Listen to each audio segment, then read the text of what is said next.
Welcome to the Unquiet Archive. Today we present a rare and haunting short story by Sir Arthur Conan Doyle, De Profundis. First published in 1892, this brief tale explores loss, memory, and the echoes that linger beneath the surface of life. Settle in and join me as we descend into the still, strange waters of this overlooked gem. De Profundis by Sir Arthur Conan Doyle. So long as the oceans are the ligaments which bind together the great broadcast British Empire, so long will there be a dash of romance in our minds. For the soul is swayed by the waters, as the waters are by the moon, and when the great highways of an empire are along such roads as these, so full of strange sights and sounds, with danger ever running like a hedge on either side of the course, it is a dull mind indeed which does not bear away with it some trace of such a passage. And now Britain lies far beyond herself, for the 3-mile limit of every seaboard is her frontier, which has been won by hammer and loom and pick rather than by arts of war. For it is written in history that neither king nor army can bar the path to the man who, having twopence in his strong box, and knowing well where he can turn it to threepence, sets his mind to that one end. And as the frontier has broadened, the mind of Britain has broadened too, spreading out until all men can see that the ways of the island are continental, even as those of the continent are insular. But for this a price must be paid, and the price is a grievous one. As the beast of old must have one young human life as a tribute every year, so to our empire we throw from day to day the pick and flower of our youth. The engine is worldwide and strong, but the only fuel that will drive it is the lives of British men. Thus it is that in the grey old cathedrals, as we look round upon the brasses on the walls, we see strange names, such names as they who reared these walls had never heard. For it is in Peshawar and Umballa and Fort Pearson that the youngsters die, leaving only a precedent and a brass behind them. But if every man had his obelisk, even where he lay, then no frontier line need be drawn, for a cordon of British graves would ever show how high the Anglo-Celtic tide had lapped. This, then, as well as the waters which join us to the world, has done something to tinge us with romance.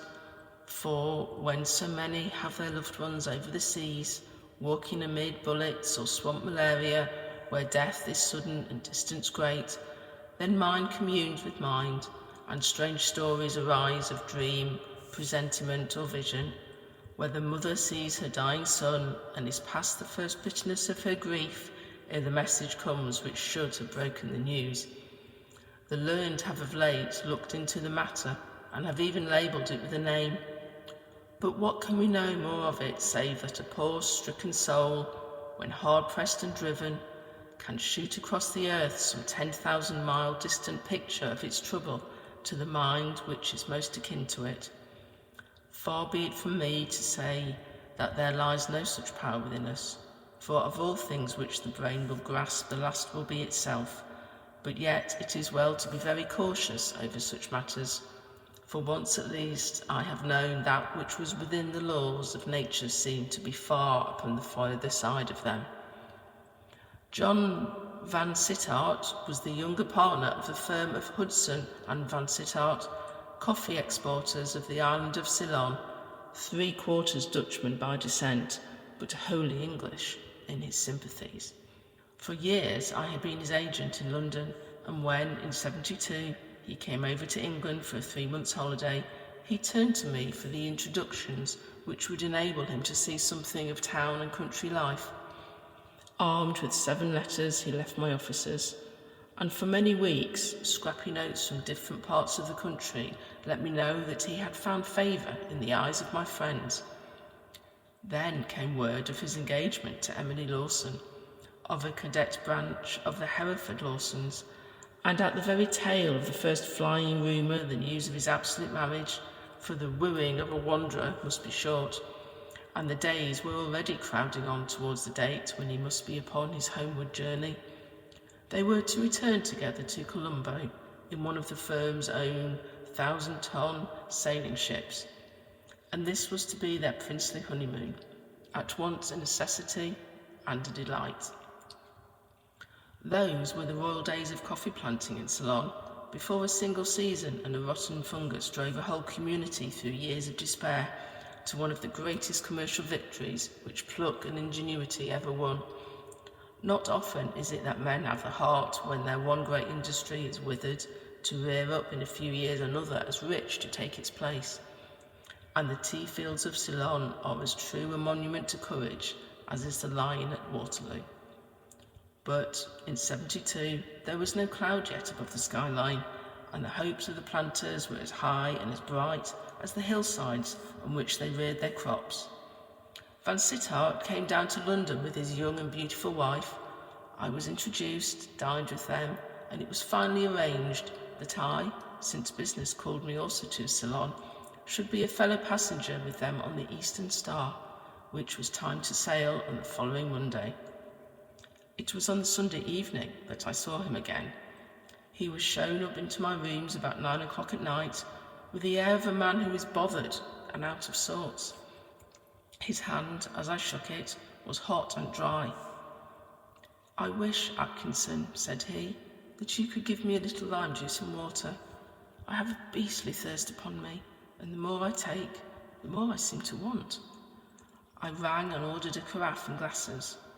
"You are flushed," said I. "You don't look the thing." "No, I'm clean of colour.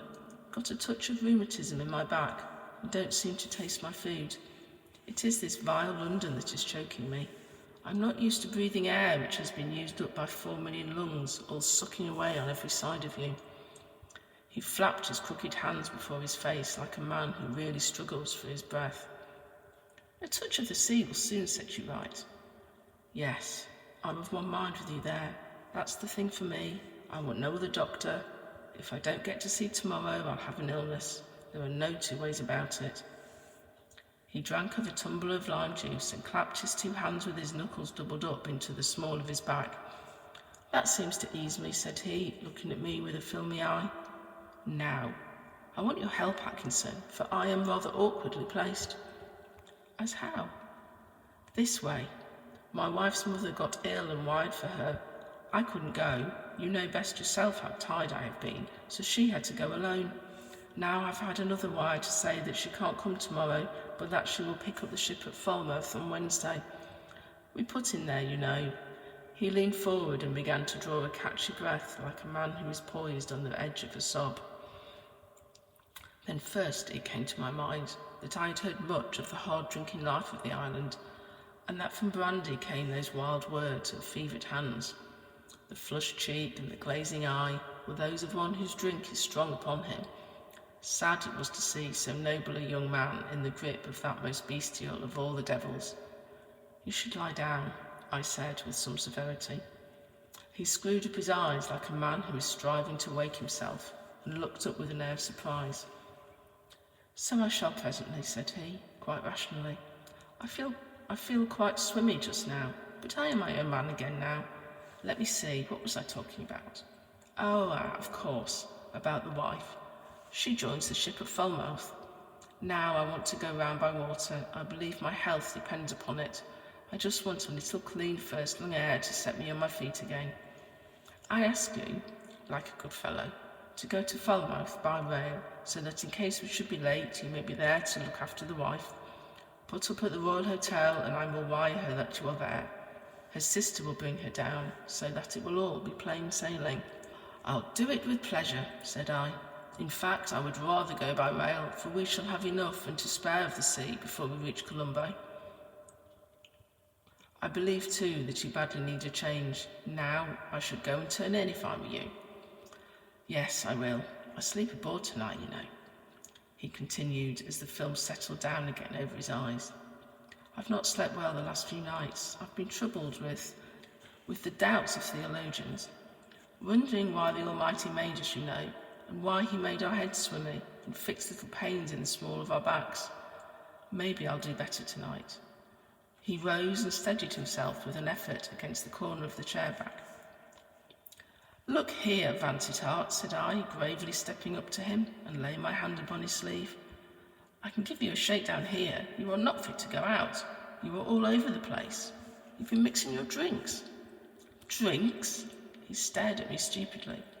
"You used to carry your liquor better than this." "I give you my word, Atkinson, that I've not had a drain for 2 days. It's not drink. I don't know what it is. I suppose you think this is drink." He took up my hand in his burning grasp and passed it over his own forehead. "Great Lord," said I. His skin felt like a thin sheet of velvet beneath which lies a close-packed layer of small shot. It was smooth to the touch at any one place, but to a finger passed along it, rough as a nutmeg grater. "It's all right," said he, smiling at my startled face. "I've had the prickly heat nearly as bad." But this is never prickly heat." "No, it's London. It's breathing bad air. But tomorrow it will be all right. There's a surgeon aboard, so I shall be in safe hands. I must be off now." "Not you," said I, pushing him back into a chair. "This is past a joke. You don't move from here until the doctor sees you. Just stay where you are." I caught up my hat and, rushing round to the house for a neighbouring physician, I brought him back with me. But the room was empty and Vansittart was gone. I rang the bell. The servant said that the gentleman had ordered a cab to the instant that I had left and had gone off in it. He had told the cabman to drive to the docks. "Did the gentleman seem ill?" I asked. "Ill?" the man smiled. "No, sir, he was singing his hardest all the time." The information was not as reassuring as my servant seemed to think, but I reflected that he was going straight back to the Eastern Star, and that there was a doctor aboard of her, so that there was nothing which I could do in the matter. Nonetheless, when I thought of his thirst, his burning hands, his heavy eye, his tripping speech, and lastly of that leprous forehead, I carried with me to bed an unpleasant memory of my visitor and his visit. At 11 o'clock next day, I was at the docks, but the Eastern Star had already moved down the river and was nearly at Gravesend. To Gravesend I went by train, but only to see her topmasts far off with a plume of smoke from a tug in front of her. I would hear no more of my friend until I rejoined him at Falmouth. When I got back to my officers, a telegram was waiting me from Mrs. Vansittart asking me to meet her, and next evening found us both at the Royal Hotel, Falmouth, where we were to wait for the Eastern Star. 10 days passed, and there came no news of her. They were 10 days which I am not likely to forget. On the very day that the Eastern Star had cleared from the Thames, a furious easterly gale had sprung up and blew on from day to day for the greater part of a week, without the sign of a lull. Such a screaming, raving, long-drawn storm has never been known on the southern coast. From our hotel windows, the sea view was all banked in haze, with a little rain-swept half-circle under our very eyes, churned and lashed into one tossing stretch of foam.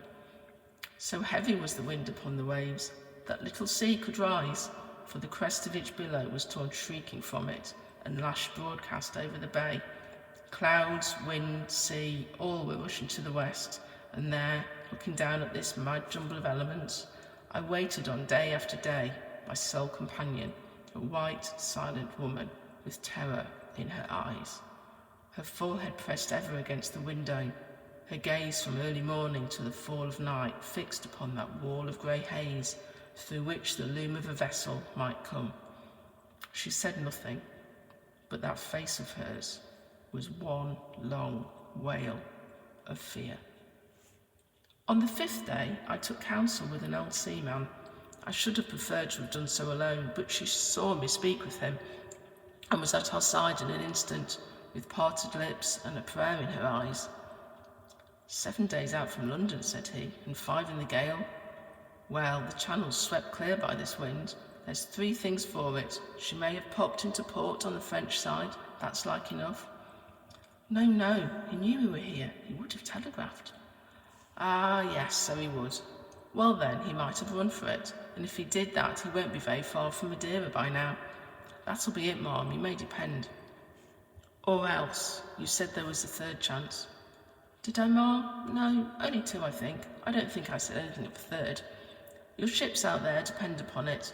away out in the Atlantic, and you'll hear of it time enough, for the weather is breaking. Now don't you fret, Mom, and wait quiet, and you'll find a real blue Cornish sky tomorrow." The old seaman was right in his surmise, for the next day broke calm and bright, with only a low dwindling cloud in the west to mark the last trailing wreaths of the storm rack. But still there came no word from the sea, and no sign of the ship.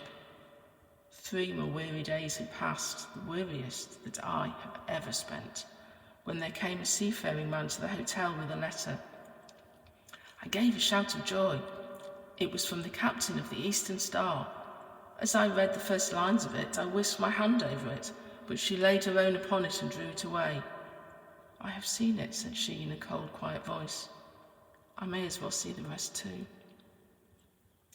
"Dear Sir," said the letter, "Mr. Vansittart is down with the smallpox, and we are blown so far on our course that we don't know what to do, he being off his head and unfit to tell us. By dead reckoning, we are but 300 miles from Funchal, so I take it that it is best that we should push on there, get Mr. V into hospital, and wait in the bay until you come. There's a sailing ship due from Falmouth to Funchal in a few days' time, as I understand. This goes by the brig Marion of Falmouth, and £5 is due to the master. Yours respectfully, John Hines." She was a wonderful woman, that, only a chit of a girl fresh from school, but as quiet and strong as a man. She said nothing, only pressed her lips together tight and put on her bonnet. "You are going out?" I asked. "Yes." "Can I be of use?" "No, I'm going to the doctor's." "To the doctor's?" "Yes, to learn how to nurse a smallpox case." She was busy at that all the evening, and next morning we were off with a fine 10-knot breeze in the bark rows of Sharon for Madeira. For 5 days we made good time, and were no great way from the island, but on the 6th there fell a calm, and we lay without motion on a sea of oil, heaving slowly, but making not a foot of way. At 10 o'clock that night, Emily Vansittart and I stood leaning on the starboard railing of the poop, with a full moon shining at our backs, and casting a black shadow of the bark and of our own 2 heads upon the shining water. From the shadow, a broadening path of moonshine stretched away to the lonely skyline, flickering and shimmering in the gentle heave of the swell. We were talking with bent heads, chatting of the calm, of the chances of wind, of the look of the sky, when there came a sudden plop, like a rising salmon, and there, in the clear light, John Vansittart sprang out of the water and looked up at us. I never saw anything clearer in my life than I saw that man. The moon shone full upon him, and he was but 3 oars' lengths away.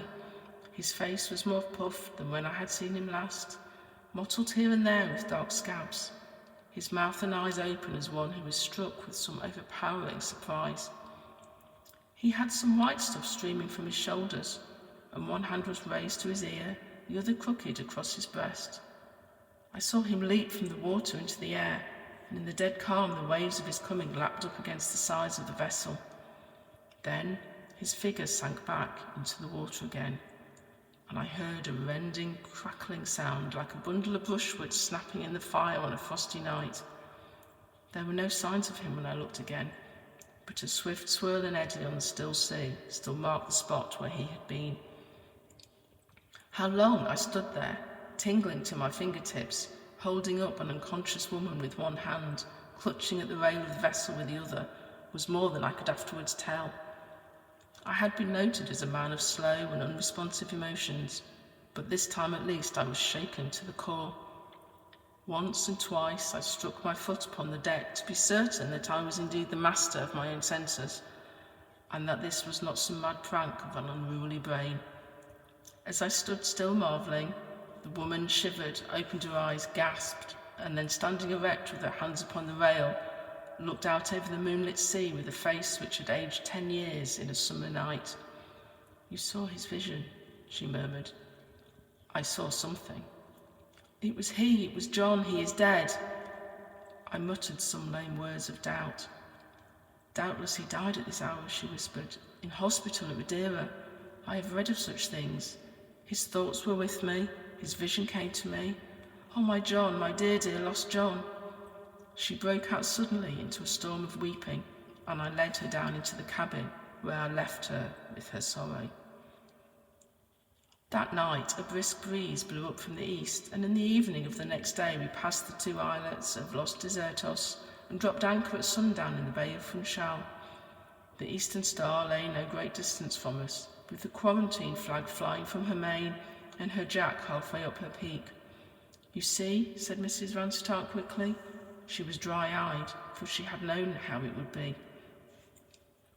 That night we received permission from the authorities to board the Eastern Star. The Captain Hines was waiting upon deck with confusion and grief contending upon his bluff face, as he sought for words with which to break this heavy tidings.